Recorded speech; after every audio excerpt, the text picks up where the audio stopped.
immensely challenging operational struggles, very difficult times, and finding the strength from within to persevere in the face of generally insurmountable odds can only come if your motivation is authentic and real and deep.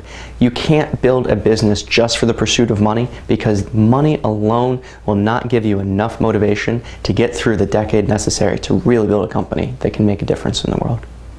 So spend some time thinking and meditating on your raison d'etre, your purpose of life, your reason for living, and figure out what constitutes the core motivations for what you do and the core motivations for who you are and who you will become.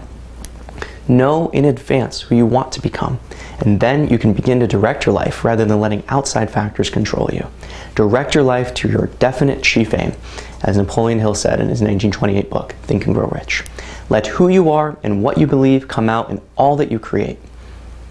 And as you find this motivation, as you figure out what you're passionate about, as you write down your goals and print them, as you write down your life purpose and you determine the change you seek and then start a company to make that real, your life will be transformed, and your ability to be a powerful person that is internally aligned and can make a big difference in the world ahead will greatly amplify.